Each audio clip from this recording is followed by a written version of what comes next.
Test. All right, this should be fine. Can everyone hear me?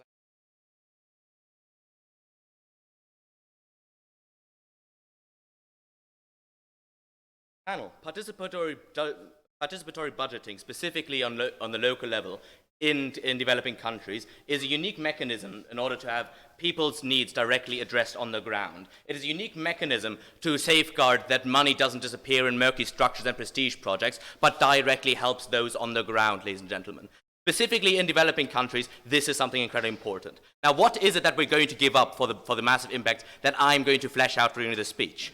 We are willing to give up to a certain extent that there is probably going to be some tension in terms of what is good and popular on occasion. Note that this is not necessarily in tension, and it is very much on op to prove that it is. In the cases where it is, we're willing to prioritize the needs of people directly. Note also that in terms of control, in terms of education and what kind of knowledge you have in terms of what projects may be good or bad, well, this is just an additional stepping stone. Local politicians are just as much citizens as anyone else, and if they want to leverage their expertise and their education, their privilege, in order to bring proposals in, they can do that. The very difference that we have here now is that basically everyone can decide on the ground together whether this is a good idea or not. Right. Now, what else is possibly to some extent a trade-off? Like, look, we understand that basically these decisions are probably going to be somewhat more volatile, right? Because people's minds shift maybe somewhat slow, or somewhat quicker than governments that are massively deeply entrenched, particularly in developing countries, where you don't see such a large turnover and people stay in decades, often in such positions. No, thank you. Now, what am I going to do now? I'm going to, first of all, speak to you specifically about the problems of developing countries, moving on to why locals know best, and then I'm going to square that off against the incentives of local politicians and why they're very often in tension. No, oh yeah, clarification.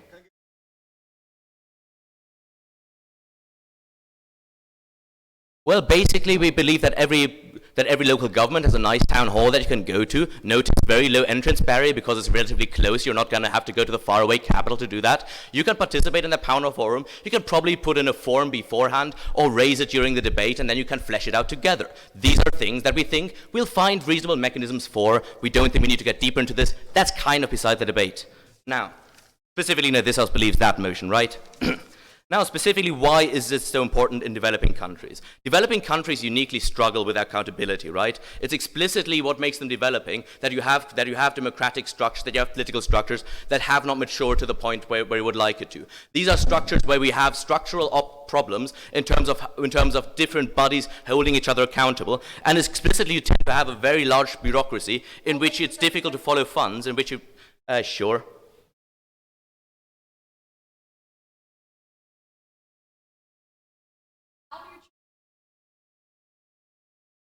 Very simple, because they will be measured by the direct impact on their lives, right? At the point at which you see whether a bus runs or it doesn't run, that is the point at which you know whether it worked or it didn't.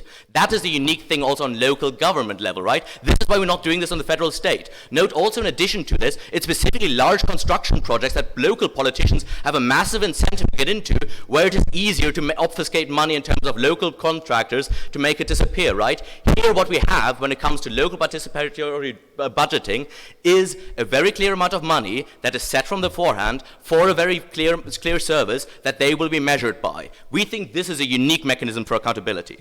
But note specifically what kind of grows out of the murky bureaucratic structures and lack of accountability in developing countries. And that is a general sense of apathy among the population. It is the general sense that you don't really see tangible impacts around you. It is the problem that you don't feel like your vote has a voice, that you have a voice. It is the feeling that basically while your town is largely dilapidated, where you don't get where you need to go, where you don't find your way to the job that you need to because that bus line doesn't join, but you see that nice metal and glass skyscraper that your local politician is making nice pictures in front of and getting support for it, right? This is a big clear trade-off, right? We think that this apathy is something that can uniquely also be tackled, specifically in developing countries, at the point at which they do get these tangible impacts. We think that this, first of all, does increase massively the potential buy-in into politics, right? Because that is the point that you see that you do matter. But in addition to that, we think it's simply just right for them to be able to decide that, simply because locals do tend to know their needs best, right? This is regardless of education. You know what you need directly. You know that if something is deeply lacking, that this is something you need to fix, right? Specifically in developing countries, you likely have a host of problems, right? We tend to make assumptions from above in terms of what they ought to prioritize, what is it that they need for a baseline, but in the end of the day, it is them that know where exactly in the chain of needs they basically fail. It is exactly knowing which part of my life do I need to be fixed, so I have the stability to go to that job, so that the fear of my son not having a future doesn't cripple my ability to perform, for an example. All of these considerations are very deep held and are very clear, specifically on the local level, by people living it, right? We believe that is incredibly important. No, thank you. Now, why is there so much intention very often versus local politicians? Note that particularly in local politics, where you have relatively few accountability mechanisms and you have a relatively low level of bureaucratic stand, what politicians want very often is using this as a stepping stone. Note that politicians, first of all, particularly in developing countries, tend to be from privilege, right? It's specifically in developing countries where you have a massive stratification between those in power and those less in power. Note that even if you don't, even in that point, you do get alienated from the public on the ground, and you tend to not see what the trouble is. Why is this particularly true in developing countries? Well, because of course safety concerns for local politicians are a thing. They tend to self-segregate, and gated communities tend to get far away. Even people of the people tend to therefore completely lose touch with the communities that they're working for. Like, look, this doesn't even require bad will. Now, and specifically when it comes to the idea of wanting to progress in your future, in your career, what you want to do is you want to heighten the visibility, you want to heighten the prestige of your town and your actions. You want to create a legacy which allows you to compete for higher offices. This is why we see in developing countries, in large cities, like even in reasonably emerging countries like bloody Istanbul, that you see suburbs full of rubble and big metal skyscrapers in the middle of them, right? We think that this is an incentive that first of all pisses off people. This is something where local people feel like they're being spat in the face because they have real trouble, they have real issues, and what is prioritized is a nice big prestige project that supposedly is supposed to get business. Ladies and gentlemen, most often it doesn't. Note also that in addition to that, what they really want to do is make clear that they are visible, that they are real, that they have something in their life. Look, even on a purely emotional, psychological level, it's nice to point towards one little business district and say, that was mine. We think locals deserve better.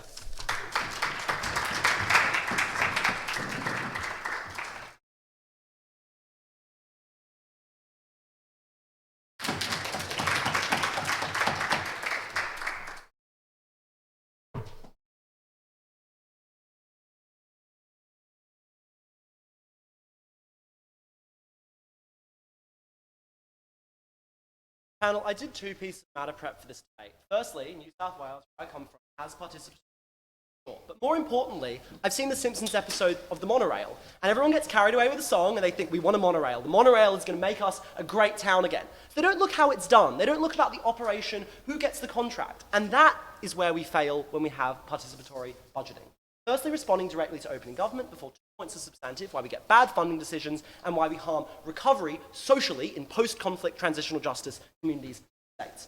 I think it's funny that OG say that you get needs directly addressed, because I would argue that in any place with the functional mechanism that OG requires for its benefits, you would also have the functional electoral mechanism that would prevent politicians who should not be in office from getting into office. I think it's quite telling they gave the example of Istanbul, where Erdogan lost the city council because the funding projects that he was undertaking were quite unsustainable. I don't think you can have your cake and eat it, and I look forward in DPM to hearing your way out of that one.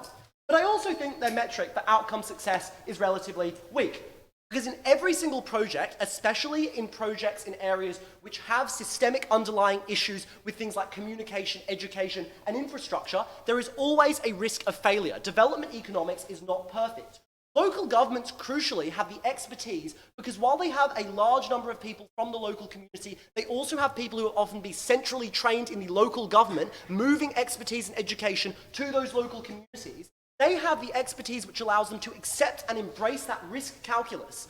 What OG say is that if the metric of success is the failure or success of the projects, then what happens after 1 or 2 projects is that locals become incredibly risk averse and do not fund projects such as speculative educational, cultural and transport enterprises that may have a risk of failure but are necessary ultimately on balance for success. Firstly, bad funding decisions, how we harm development.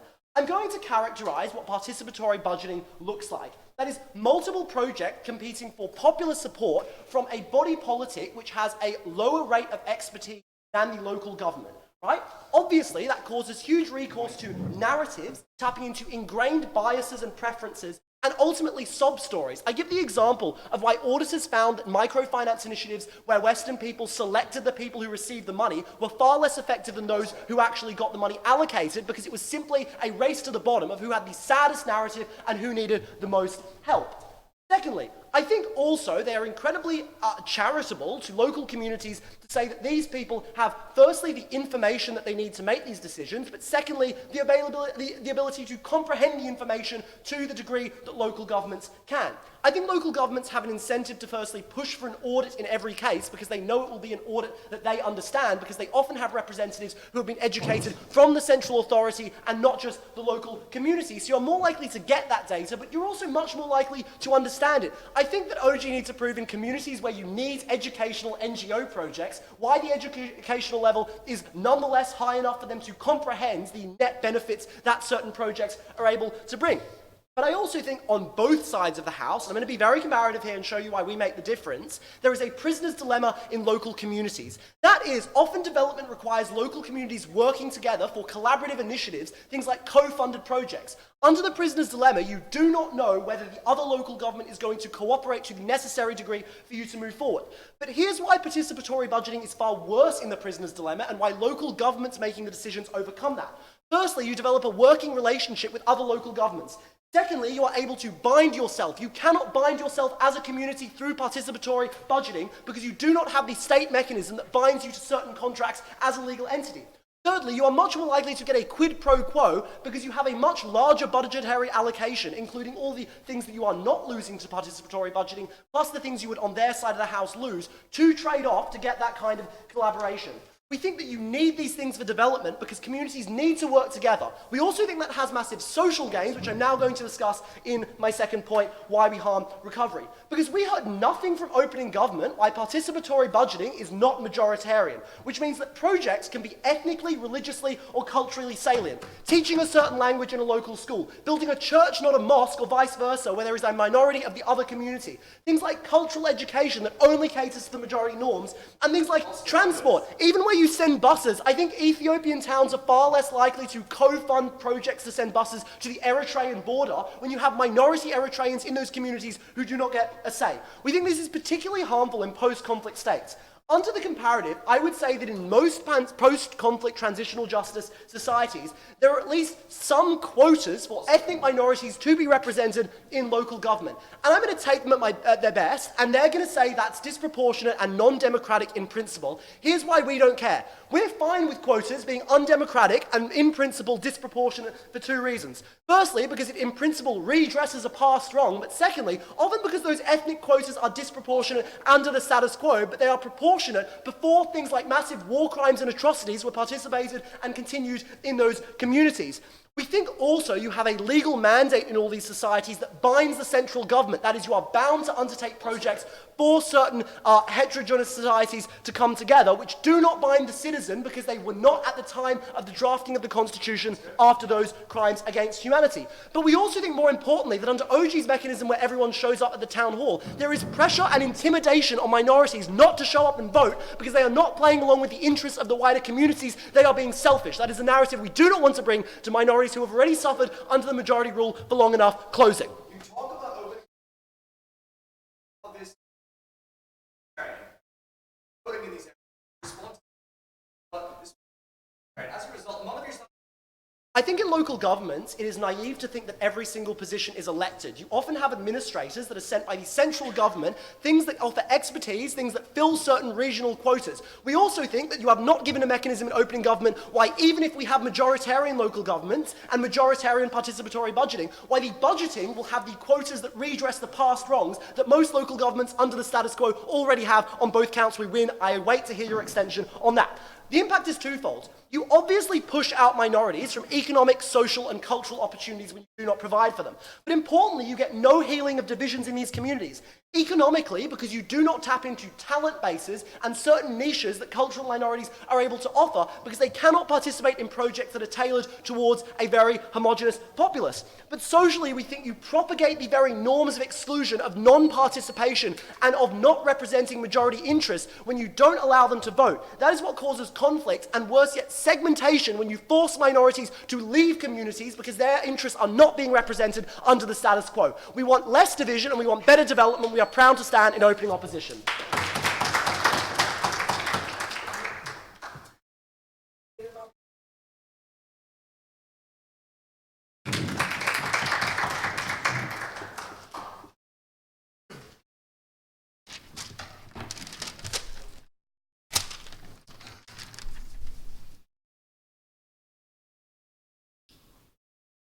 Panel, I'm going to extend off of what Calix has already brought to you by telling you, first of all, why these people are very much capable in order to decide what is best for them, why them is specifically knowing their own personal experiences makes them uniquely capable to propose the kind of things they need for their day-to-day life. Second, that engages also directly with this notion that what about post-conflict communities? We think even in those there are just certain physical things these communities want that they're not being given. We think that that regardless of whether you're Eritrean or if you're Ethiopian, you want buses to run. We think you want good water connections. We think you want good plumbing. We don't think that specifically religious institutions need to necessarily be state-funded at all. We think that's kind of not the comparative in this debate. Second of all, I'm going to talk to you about why we think, so beyond just on the principle level, why this is better, also why the impacts of this are going to be better for the people on the ground, why this is more likely to bring about the kind of tangible changes that are actually going to help people. Before that, quite a bit of extensive rebuttal to opening opposition. Because note, first of all, as Closing already pointed out in their POI, just as much as we wanted to point out, everything they say can be applied to any form of voting mechanism in general. Note that people can vote on based on ethnic lines and based on religious lines and based on all these lines for politicians as well. Note that they then add the mechanism, instead we should do quotas. Note first of all that that we have no idea why in these communities that they outline that are so broken on in terms of these divides, why these quotas would work, why they would be likely to be sufficient in order to fix that mechanism, and why they would actually be implemented in that kind of fashion. Furthermore, even if they were, we're saying that it is actually we think that this is actually a kind of mechanism where people can see all the things they have in common. We think this is a mechanism that can provide people a tool to actually engage with each other in a political discourse. We think that in terms of that, it is possible. We think that communities that are so fundamentally broken that that basic premise is not capable aren't going to be fixed by quotas anyways. They kind of that extreme kind of falls outside of the boundaries of this debate. The second thing they tell us is basically a mechanistic attack. This is an attack on Calix in terms of that the fundamental way in which these things are funded, that the way that politicians select companies that will do this, all that stuff is going to be broken because it is implemented by because it is voted for by the population. First of all, we don't see why that mechanism changes between whether a politician was elected or whether the people implemented. They do not actually provide the mechanism why this mechanism causes the bad companies to be chosen in order to implement that. And second of all, they give us this mechanistic attack that says, oh, but when the population makes a proposal that they vote on, they are not binding themselves to this. We have no idea why either of these things. First of all, we say that when something is proposed and then voted on, whether or not that is done in a direct democracy kind of fashion, which we're proposing, or in an indirect democracy kind of fashion, which they're defending, we have no idea what the distinction in terms of the implementation of these are. We think that it is just as, what we are saying is that what is being done by the government is being changed, not how it is being done. We're saying that the government choosing what to prioritize is now being decided by the population itself. That is the mechanism that changes. Everything else obviously stays the same. We think that that prioritization of what matters is what changes. We think that's what's important, and this is where I get into my constructive material in order to defend that, right? Because what we're basically saying is this. On a principled level, the people who are most capable of making the choices of what is best for them are people who actually live these things. Two reasons why this is true. First of all, we say this is true because there are certain experiences that you can only understand when you yourself have lived them. What does this mean? When you are a person who sits in a wheelchair, you are uniquely capable of understanding that why a ramp is necessary for you to get up a set of stairs. We're saying that someone who is able to walk is not able to empathize with you on the same level. We're saying that it is incredibly important for you, specifically when you're in the minority, to be able to voice that concern in order to bring it to the attention of people. We're saying that mechanism in and of itself is something that makes that fact that you are capable of understanding your position within the world makes you uniquely capable and creates a unique mechanism of a unique mechanism of understanding for you to enable yourself. But second of all, we say it is legitimate for you because we don't think that the government, simply on the basis that there was a majoritarian election, should be as powerful as it is in status quo. We believe that a smaller government that exists predominantly to act upon the will of the people is the ideal mechanism by which a government functions. We're saying that this mechanism specifically exists in our side of the world. We're saying that this mechanism, that the motion we propose, specifically facilitates a mechanism by which the people directly propose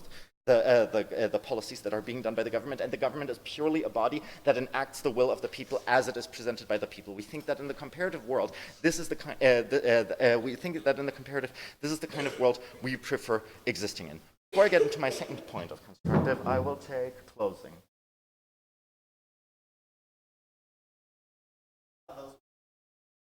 Yeah, but this is why people then still get to vote, right? We think that it is still important for then everyone to vote on it, but we think very much the mechanism in and of itself of every individual having the ability to propose policy in and of itself is already better than just having the indirect democracy.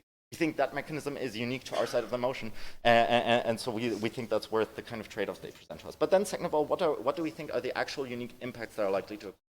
As Alex already outlines too, we think that the kind of policies that are likely going to be pushed are things like public transport, are things that make the local population happy. Why is this important? First of all, we think that they know best already on the basis of they know where they are in society. In my first argument, they know best what they need. Why is that important? Because we think that there are certain incentives where politicians have the interest to make decisions that are not necessarily what the people want. We think that that is illegitimate on the basis of the fact that the government is supposed to represent the will of the people. We think the fact that that what is popular as opening opposition hold against us will be voted through is not in and of itself a synonym for that being bad. We think the popular will is in general what decides what happens, and we think that this mechanism uniquely facilitates that. We think that is a preferable world to one where that in between doesn't exist. We think that's a preferable world where you once elect a politician that then sits in in this kind of ivory tower scenario where they sit from above, look upon from the above, give that kind of colonial explanation that that opening opposition gives us, where these people don't really know what's best for them. We think that's actually not true. We think fundamentally people know what's best for them. So on the comparative, we think it is significantly preferable to live in a world where the people get a unique secondary ability to make an additional decision, and then have that mechanism to go in addition. We don't understand from opening opposition why that's fundamentally problematic. We think we win both on the legitimacy and on the practical claim. So proud to propose.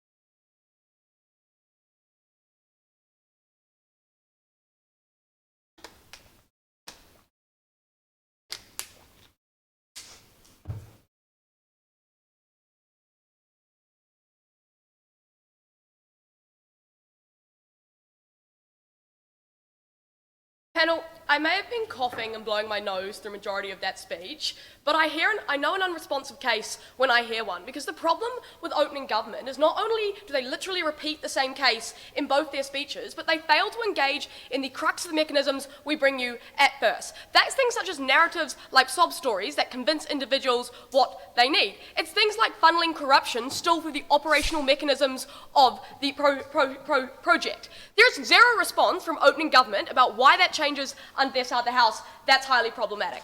Three questions in my speech. Firstly, on why we worsen accountability and corruption. Secondly, why we better development under our side of the House. And thirdly, why we think government's case is incredibly harmful for division and post-conflict states. Firstly, I'm going to start with corruption and accountability. The reason I'm starting with this is I think the majority of government's case hinges on the premise that they can solve corruption-like issues under their side of the House. So why is this not the case? We think the blatant thing to notice is a world in which they are able to have a fair individual participatory system is probably when you also have reasonably fair elections, which probably means the cases we're talking about are kind of those where you have fair elections, but there's corruption that's hidden and kind of like into the operational things. That's important to note going forward, because that means when OG responds to our POI by saying, the way in which you know corruption is not happening now is because you measure it by the outcomes, I'm entirely unclear why that's different to the current status quo, because at the moment, people still know the outcomes aren't being funneled in their community, but it's very difficult to change that corruption. At the point of which they have the same measure, I'm unclear why they suddenly change it, given that it's often difficult to pinpoint where the corruption takes place. What we tell you is, firstly, we say we think it's quite uncharitable to say that every local government is corrupt and stifles money away, because no countries like Botswana have anti-corruption local government laws, which means there has to be an accountability method placed on them. We think that gets rid of the harm or the worst case scenarios that we hear from government bench. But on top of that, we think there is an incentive on local governments to actually be pushed away from corruption. That's because they have things like federal pressure on them or international pressure on them to not be corrupt. Compare that to individual peoples who do not have that element of pressure on them because they give zero fucks about what the international community tells you. But on top of that, and we think this is the most important point on this, corruption still happens under their side of the House because the corruption that actually takes place is that it's in the very intricacies and nuances of how individual operations play out. That's things like who you commission to build your trail network, or how much you pay to change the educational curriculum within your school. That means, and the reason they do this panel is because that's not outright corruption. There is an ability for these local governments to hide that corruption in the operational mechanisms that they play out. This means it still continues under their side of the House because, as a participant, you only vote on the outcome. That is to say, we want a train network from X to Z, or we want a curriculum that looks like Y. That means that there is a possibility for those governments to still change the way in which they operate it. That means they can still commission the train network to whoever the fuck they want and still stifle money away. It's very easy to go to these people, we built you your train network, sorry it cost twice the amount we did. You did want this though, so we just did whatever you wanted. We think, on top of that, this is the third point under this, corruption is likely to get far, far worse because you provide these governments a guise for hiding it. That is to say, if it is the case that money suddenly disappears from these projects, they can be like, I'm sorry, you did really, really want this, we just did what you wanted. That's why the monorail example that Oscar gives you, although incredibly funny, is actually incredibly pertinent panel, because that is evidence of even in a world in which people are yellow, and supposedly that happens, that still happens that corruption gets worse to the point at which you allow political participation. That's incredibly important because it means the premise that they hinge government's case on falls down. Let's now talk about development and why it's better under our side. Because opening government tells you, there's a voter apathy that exists at the moment, we improve that. Firstly, we reject the premise that just because you live in a village in Africa, you're somehow apathetic to the way in which your government presents. We think that's horrific. But even in the case where you are apathetic, it's unclear why that changes now. I'm not sure why voting in your local election is not a good enough mechanism for you to care, but apparently voting on whether or not you get a train network is. Because presumably the local election also campaigns on things like the train network and education. So we don't think if it is the case you are apathetic, that changes at all. But Secondly then, they didn't tell us politicians use this as a stepping stone, and that's really important. Note that I don't think it's the case that individual villages within Botswana have their local governments entirely made up of people from Gaboni. It's probably the case that you actually come from the local village or the local area that you are part of, which means you do understand, in majority of the cases, the sort of problem those people go through. But on top of that, there is a degree of information and expertise you gain from local governments. That's to say you take a lot of your people and your administrative staff from the civil service who have an understanding of federal laws and how to move forward in development. We think on top of that, if an opening government goes, but you know your own circumstance, which means you vote on that. The wheelchair example, I think, was probably the worst example they could get, because if it is the case that 2% of the population have a wheelchair, the other 98% of the population give zero fucks about whether or not there are ramps. I'm unclear why, if you have to choose between maybe a school system and ramps for a small population, you care about them under their side of the house. But we tell you there is an information asymmetry. That is to say, you're likely to buy into sob stories that companies push onto you to produce them. The reason this is different is governments and local governments are aware of when you are buying into a sob story, because they go, doesn't make sense. If you are an individual who is incredibly desperate and poor and you can't see any way of getting out, you're likely to buy into a sob story when a company says, this train network will massively benefit you, even if it's the case that's never ever going to reach you. I'll take closing. Oscar basically said, unelected government. If this is that means minority communities, there are a majority local government that are controlled by someone.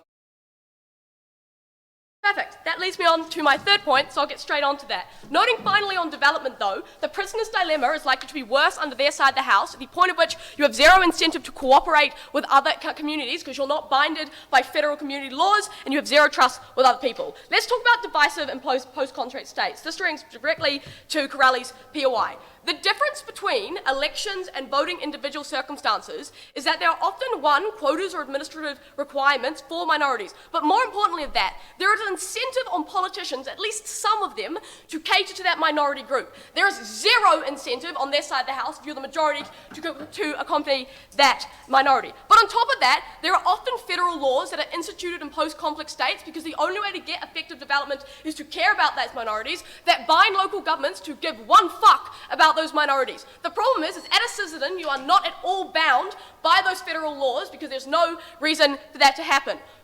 Finally, though, there is zero incentive for you to have common humanity for these minorities, given often the cases that participated in civil wars. The reason you should care most about this panel is the only way to actually get development in these countries is to bring everyone up, not just the elite that are in the majority of their side. For that reason, side with OO.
The last sentence of Geneva's speech was incredibly important.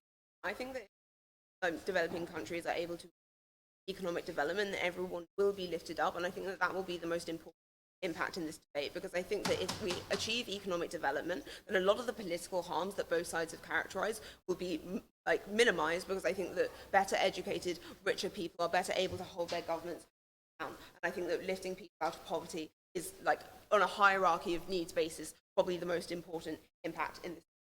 I'm going to do two things in this intervention. Firstly, talk about economic development, why we get more in terms of FDI and aid, and secondly, I'm going to clear up some stuff on corruption and all that. A lot of response. I think how the top half generally plays out is that OO responds to OG by characterizing the electoral in these areas. If this is true, then none of their harms are mutually probably worse on their side, because projects are easier to understand than politicians' policy. But the next thing that Oscar said at his speech is that politicians is that people will be risk averse if these projects fail. Probably true, but this is symmetric because politicians also rely on success for their jobs, and so they're equally likely to not submit ambitious projects. Whereas if you're the private sector and you make a profit, then I think you have an incentive to push the boat out a bit on the off chance that you will be able to make some money out of it. Then they say why these projects will still be bad, right? So I think on our side of the house, you get less projects together because in order for voters to be ideologically aware, they need to have a certain level of education to understand like the left-right divide, right? And so I think that means that politicians don't have to promise tangible things. So I think that on our side of the house, are less able to understand politics, right? But I think on our side of the house, so I think that politicians are less likely to promise tangible things because they could do like appeal to ethnic lines and the kind of sob stories we talk about. And so I think they're less likely to like offer trains line. Whereas I think that on their side of the house, private firms will their reputation projects go badly. Whereas I think that politicians are entrenched for enough, so they're likely to want to do it anyway. Next, they said some stuff about minorities, how they're better served under this side. I'd just like to know that it's a bit of an assertion that all of these developing countries have things like quotas. Oftentimes minority, and they live in concentrated areas because of the way that lines were drawn. Colonialism. So I think on balance of probability on our side of the house, we probably get more like things for minorities like quotas, like special educational programs, because they are able to decide. Why then do we get more economic development? Why doesn't economic development happen on their side of the house? Firstly, because of corruption, which is what opening government points out, but also because there is an incredible amount of uncertainty when you want to invest or set up in a developing country, because often infrastructure projects are promised and then go uncompleted, and oftentimes when they are completed, they're done quite badly. If politicians are not bound, they oftentimes make electoral promises and then break them, right? This is incredibly common in states like South Africa, where there is one big party because of the legacy of apartheid, and oftentimes politics is drawn on ethnic lines. So oftentimes in order to like try and appease people, promise a bridge or a road, and then you won't complete that bridge or road, and you'll reallocate the money elsewhere, but you kind of know that people are still going to vote for you anyway, so it doesn't really matter, and then you win the next election. This is extremely scary for investors because it means that if you want to set up in a village, you don't know if that village is going to be connected to that city, and you don't know if that road is going to be, then you're just far less likely to invest there. But I also think that like something that this motion allows you to control is stuff like subsidies. And if you rely on electoral cycles, I think that subsidies are likely something which is likely to be like at risk of being removed, because a more radical left-wing party like the EF in South Africa gets elected, then those subsidies. Whereas if a local community decides on these subsidies and they are bound to them, you know that you can accurately forecast how economically well off you are likely to be. How does this change? Firstly, I think that projects are better scrutinized, right? Because I think that oftentimes political parties don't say we will spend X on Y bit of infrastructure during their political campaigns. And so I think that if you are a foreign company, you are better able to predict what kind of infrastructure you might be working with, what kind of like labour requirements and what subsidies you'll be able to get. Whereas I think generally politicians tend to speak in generalities. But I also think that it's incredibly important that they are now bound to these projects and the implementation of these subsidies, so you know it will be completed. This is incredibly important because, as I've said, firms need to be able to plan. This thing means, I think, that like companies and foreign investment has a much easier time wanting to enter the market, and I think once they get there, their like ability to operate and function is like significantly greater. What does this mean? I think it means in developing states you get more things like jobs. I think you're more likely to have companies going in, and I think that you're therefore more likely to have infrastructure which is being used and lower licensing, stuff like that. This leads to obvious but like really important impacts like less poverty, more being economically prosperous. This is, I think, the most important thing in the debate, because I think that if people have money in their pockets and food on their then they are far more likely to be politically engaged on a level above just caring about what the local road looks like. Because if you are better off, then you have time to care about like out corruption and thinking about ideology, stuff like that. The second thing I want to say is why development aid is much more likely to come on our side of the house. Why is development aid important as well as FDI? Oftentimes because in developing states there is a brain drain of the richest people in that society, and so you don't have as many people who like doing the important jobs, and so you need somebody to do it for you. But also there is less of a consumer base, which means that you need to supplement that. Why is this better on our side of the house? Firstly, because I think in a lot of Western states there is a lack of political capital for aid because of the perception of corruption. Now you can better tie aid to specific projects, and governments can say to Western states, look, we have this project, we are going to build this thing, it has been agreed upon and we are bound to it, whereas on their side of the house, even if the state is not corrupt, then I think there's still that perception. Oh, right, sorry. Yeah, so I think that on our side of the house, if you are a government that's generally not corrupt, it is easy to say, look, here is the proposal that we have outlined, and we are especially bound to it. Lastly, then, on corruption, because opening opposition say that they have incentives not to be corrupt because of international and stuff like that. But I think the problem with a lot of small local governments is that they are decentralized. Oftentimes in huge countries like India, they are just like thousands of miles away from Delhi, and Delhi is probably where the international media looks like. There is a lack of local news, and often local elites have incentives to protect each other because they're maybe part of the same clan or whatever. And so I don't think there is as much of an incentive about corruption. On our side of the house, I think that you are more likely to politically engage people because people are far more likely to understand like projects that are going on in their area than they are to like just identify with like a political party's ideological bent. That means that they are way more likely to go to meetings and things like that. They are way more likely to notice when a project has not been undertaken. And I think that makes them more likely in the future to be able to root out corruption, because I think that once you make them somewhat political and they see things working for them, they're far more likely to vote and do things like that. Propose.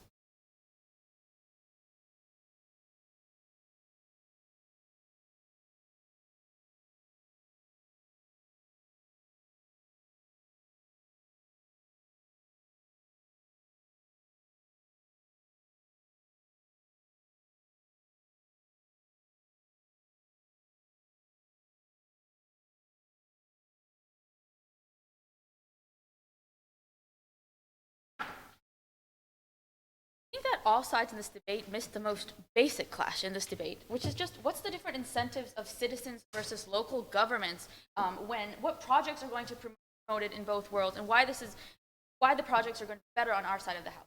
That's going to be my first point. My second point, why are governments still good at caring for minorities? My second point. But first, just a rebuttal.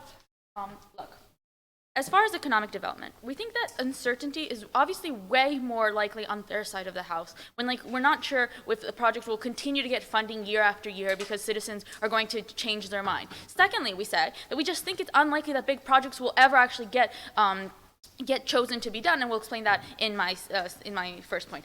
Secondly, we just think that governments are chickening this debate. It's just ungenerous to say that governments are on our side of the house are extremely corrupt and are never bound by their promises to their electorate. But obviously, on their side of the house, the fact that they're bound to actually make the decisions of the participatory budgeting, they'll always respect that. We think it's ungenerous to actually just debate it in this way, and we're not sure why they choose to do that. Okay, to my first point. Look, we think that citizens are more likely to do the following 4 things. First, we think that they're more likely to actually invest in subsidies, okay, something that they see money entering their pocket directly, rather than actually infrastructures and long-term projects where they don't actually know specifically how this is going to affect them in the long run. Why do we think that these things are much more important? Because notice that on their side of the house, I'm more likely to actually vote as a citizen for a bus line that passes through my neighborhood, but I might not be thinking long-term that maybe there needs to be new roads that'll make the bus more efficient, maybe that there needs to be a new bridge that'll be able to make me pass towards other neighborhoods quicker, or things like that. We think that big infrastructures are unlikely to be something that these people actually do, even though we think that they actually bring more jobs and more and help more people overall indirectly, but they do help more people overall, and it ends up being a very big delta in this debate. Secondly, we think that they just are going to invest in short-term projects because they want things fixed now. So they're going to have like Band-Aid solutions that are cheaper perhaps, but later are going to have to be fixed because they're not actually working well. So it's like the story about the rich person who can buy shoes that are more expensive, but he has to buy less shoes overall. So he's actually the one that's actually is spending less money on his shoes overall, rather than citizens who will actually say, like, let's just plug this hole because there's like sewage coming out of it, instead of saying, wait, maybe we need to actually do a really big infrastructure difference on the whole sewage so that we can actually flush down things in the toilet. Athens, okay? Secondly, we think that another thing that they might actually do is expand and want to do a lot of different projects instead of actually doing like taking it and doing it into one specifically big infrastructure. Why is this really problematic? Because we think that, again, everybody wants something else. So the budget is going to be spread out into lots of different directions. And again, you're not going to have the capital or the ability to do this one big project that's actually going to help everybody all together and is more important. And we think that the last thing is that they don't do preemptive things. Like they don't know that, for instance, the sewage system is going to be problematic in 10 years, because specifically what's happening is that the city is getting larger, or I don't know too much about sewage, but like, okay, but I'm sure that there's like things that people think ahead in these sort of situations. And now I'm going to get to my point on why we think the governments actually do this way better. Because politicians, we think, are just better at doing and deciding these things overall. First of all, to notice something important about the way that they framed this debate. They said that influential people that are from more wealthy backgrounds, usually tend to be the ones going into politics, which means that these people also have other options, right? We don't think that politicians earned as much as possibly these people could have earned in other places, in what their family business might have given to them. This means that we think that overall politicians do tend to be people who do care about the people living in their neighborhoods, in their country, in their local areas. Secondly, we think that they tend to have a more global way of looking at the city, and how specifically the different budgets should be allocated, and how specifically large things can help the bigger part of the cities. They don't look at the specific bus line, they look at the whole bus system over the whole city, and just have a better global way to look at it. Thirdly, we think that they do think ahead more. Why? Because we think that a lot of these politicians are part of parties, right? And parties don't want to be known as the party that made the city like slowly decline and default on itself, or like the city just slowly, like 10 years, the party just went, and that party will never be elected again. So we think that they are, at the end of the day, even though they themselves might not be elected again, because after 10 years, maybe they don't want to be part of the government anymore, but we say that they are still accountable to their party, which wants to be reelected again and again, year after year. Therefore, they do have an accountability to make things that are good for their citizens. I'll take a POI from first. Look, whether or not long-term government. Yeah. Legitimate, I don't care. I care about the practical effects. Okay. Okay. Why do we think that, so overall, what we think we've just explained to you is why we're getting better economical effects on our side of the house, why large infrastructures, which are really important, are never going to be done, and we get a better overall thing for these developing countries, which we think is just the most important clash in this debate. Secondly, why do we think governments are still good at caring for minorities? First of all, notice that we think that they still want their votes. So again, there's some incentive to actually cater for them. We think that, again, on a voting system, a voting right of a rich person is still the same as the voting right of a minority person. Okay. Secondly, we think they're accountable in terms for their country, their whole the non-local government, the big government, and how those specific areas play out. Because if that area is a place that rebels might now become rebellious, or the government, the overall government, has to now pay more welfare to that area, we think that that's something that the local government is going to be accountable on a larger scale, and therefore they still have the incentive to help and better the situation of those minorities in those areas as well. Thirdly, we say that if those areas become dangerous in the city, right, because of more crime and things like that, because those areas are, again, being unhelped and they're unhappy with their situation, that again is something that is just a huge a huge burden on the government, on the local government, because they have to send in now police, and they have to be accountable for these things.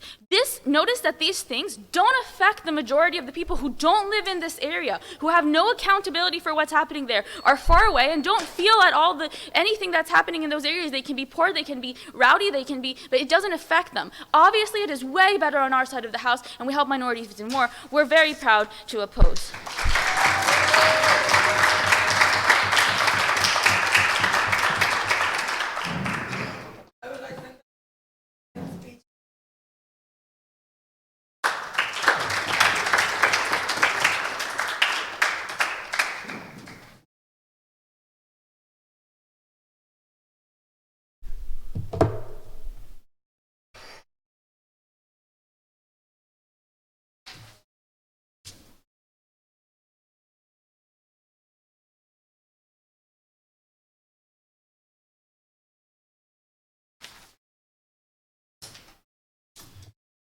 I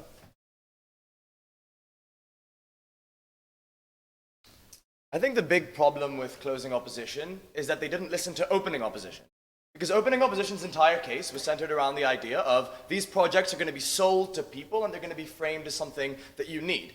If long-term projects and big infrastructure projects are what these communities need, it is unclear to me why the people that are trying to build them aren't going to frame it to people as that. I don't think everyone in this room is so much more intelligent than people in these areas that we know that long-term projects are better, but these people are so stupid and short-termist that they don't. I think that's the problem with closing opposition. I think that's why they're out of the debate. I'm going to talk about two things in this speech. Firstly, I'm going to talk about economic development, bringing in the stuff about why you get more foreign direct investment and more development aid. And then secondly, I'm going to talk about corruption, taking out a lot of the stuff that was brought on that by opening opposition.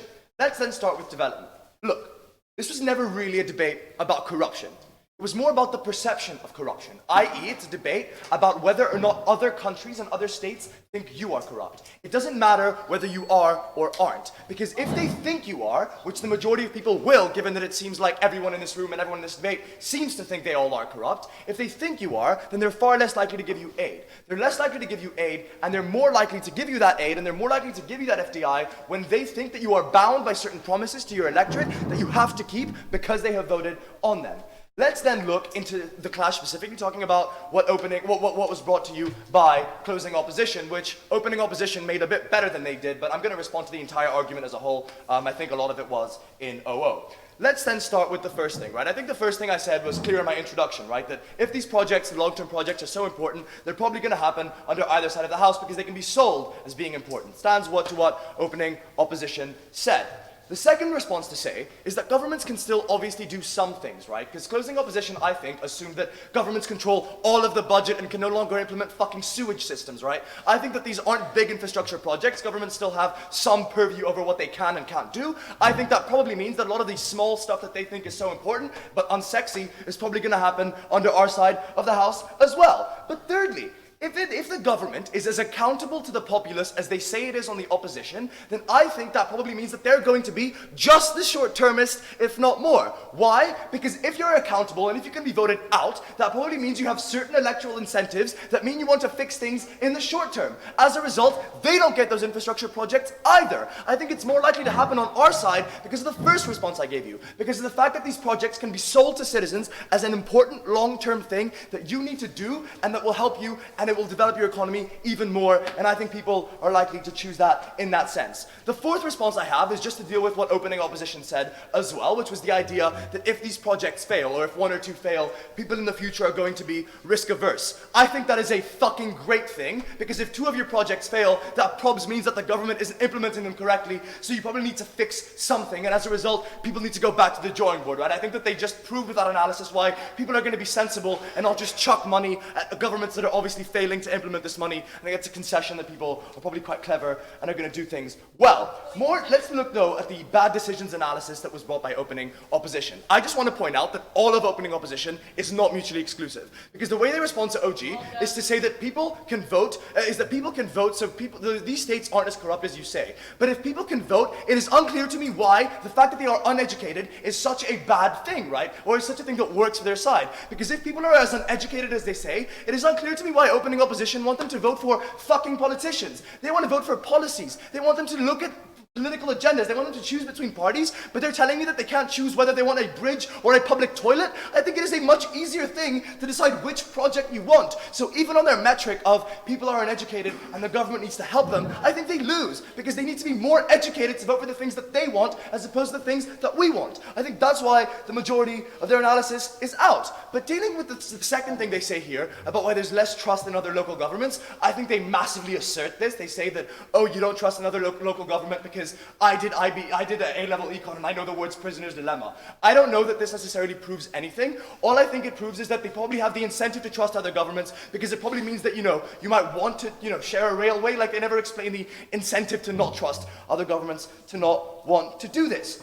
The last thing to respond to is this idea of bad recovery. They say you get bad recovery because of majoritarianism mean you fuck over minorities. Let's be a little bit realistic first and recognize that in the majority of these countries, minorities live in enclaves, right? They live in specific areas altogether. As a result, they are a majority population in this area. Opening opposition literally say that we're gonna get the right decisions because you have a couple of unelected officials that are administrators in the local government that decide what you can do that are sensible and that aren't electable. Panel, if you have people from the central government in an area with a majority of minority communities, it sounds to me like these minority communities are going to be even more fucked under their side of the house, right? Because if the majority population can control even the enclaves that include the minorities, even on the metric of who can help the minorities better, they're out of this debate as well. What does Martha then bring to you specifically here? I think Martha brings you two things that go criminally and catastrophically unresponded to by closing opposition. They can do it in upwhip, but I think it's quite unfair at that point, given that all we can do is a 10-second POI. Martha explained to you why it is that you get more foreign direct investment in these areas and you get more development aid in these areas. It is because people don't trust the government because there is the perception of corruption, i.e., you think that the government is not going to make the right decision. Under our side of the house, there is far more of a mechanism to prove to you that they have to do this, because they're bound to it, because that's what is in the info slide. I think we have Fiat on that. Go ahead, Geneva. Your case relies on multinational. Why, if you're an investor that doesn't trust a liquid body, publishes a law plan, are you likely to trust uneducated? Because the majority of the, okay, so first of all, you're more likely to trust these people because they need to hold their government to account in this sense. You don't trust the government because you think it's corrupt, but it can't be as corrupt on our side of the house. But the second thing to say is we also talked to you about foreign aid, why that is likely to increase, why the majority of people that want to give foreign aid, why the majority of capital for foreign aid exists means you want these people to be helped, you want these economies to develop. If you believe that the government isn't helping these communities, that probably means that you don't want to give that government as much money. On our side, you know and you are guaranteed that this money is going to filter down to these people. That increases political capital for development aid. It increases government's ability to give that aid. I think the reason it beats our opening is because we increase, we don't really care about how this budget is going to be implemented to the same extent, but rather we prove to you why this budget is going to be far greater on our side of the house. So even if there are some of the problems that the opposition say, I think we essentially explain to you why it is that that budget is going to be bigger and we have slightly more leeway for failure. On corruption, I think we prove to you why it is that these areas are far more likely to have corrupt governments, not because they're just evil people and corrupt, but more likely because they're in local areas, they're far less likely to be caught, and as a result, they're more able to do what they want to do. I'm so proud to propose.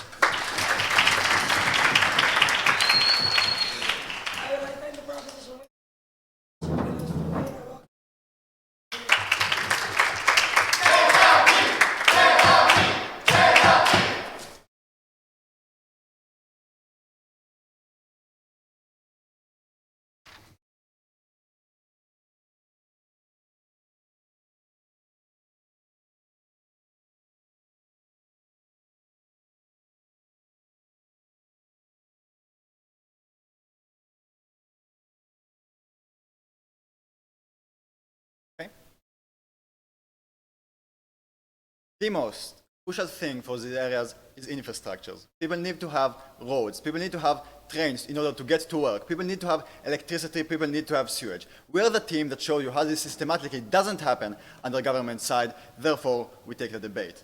Two things in this speech. First of all, infrastructure. Secondly, about minority rights, where they are kept better. Let's start right in, rebuttal will be integrated. We start with infrastructure. What does CGG give us about infrastructure? Foreign direct investment is something that is unlikely to happen. A few responses.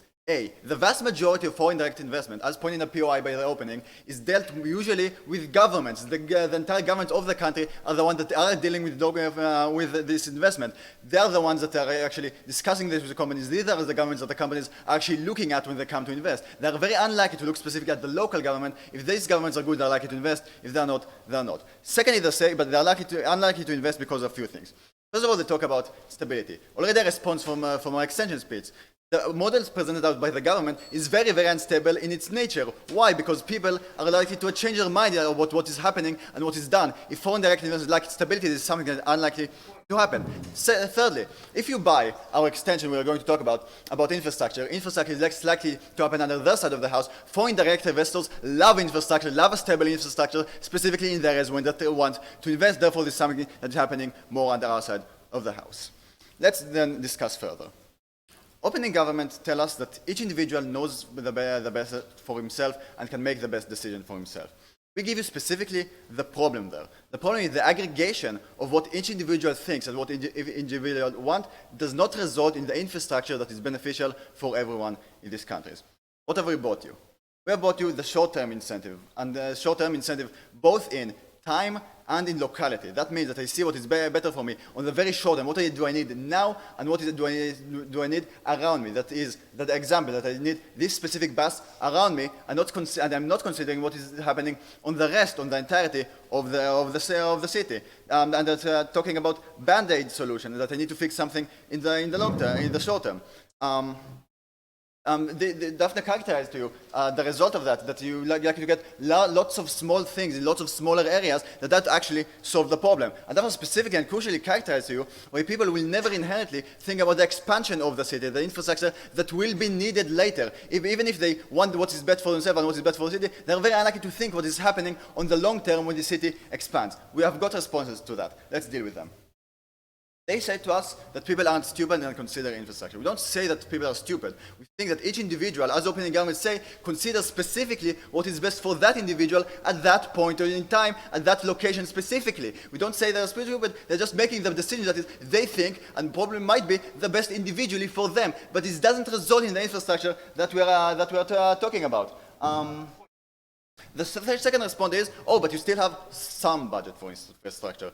Yes, correct, but these projects are hell of expensive. You need to construct entire electricity grid, entire train network, entire sewage network. The fact that they remove a lot of that money from the government, local government, means that they can do so much less of this stuff. They can do one project instead of the 6 projects the city actually needs in order to develop. No, thank you. The last response that you said, oh, but if politicians are accountable to the people, they're likely to be short-termists as well because the people are short-termists. No, politicians know that an infrastructure overall will benefit and make the most amount of people happy in their constituency. It's the individual people that makes the individual decision that don't specifically see these specific things. Therefore, local governments have the incentive to do these kind of things, even if they are completely selfish and not responding to anything Daphne told you, while they actually want the benefit of these people.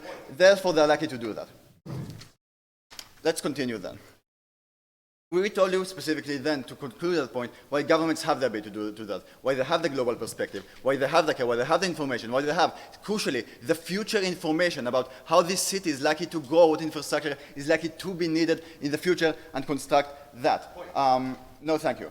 How does it impact on the impact of the debate, and how does it sway beyond what we have heard by now? Opening opposition point correctly that this process is likely to lead to worse decisions overall. They're extremely vague about what worse decision is and how does this specifically affect the lives of people. We specifically point out to you the crucial necessity of infrastructure, specifically explain you why specifically infrastructure is something that is likely to happen.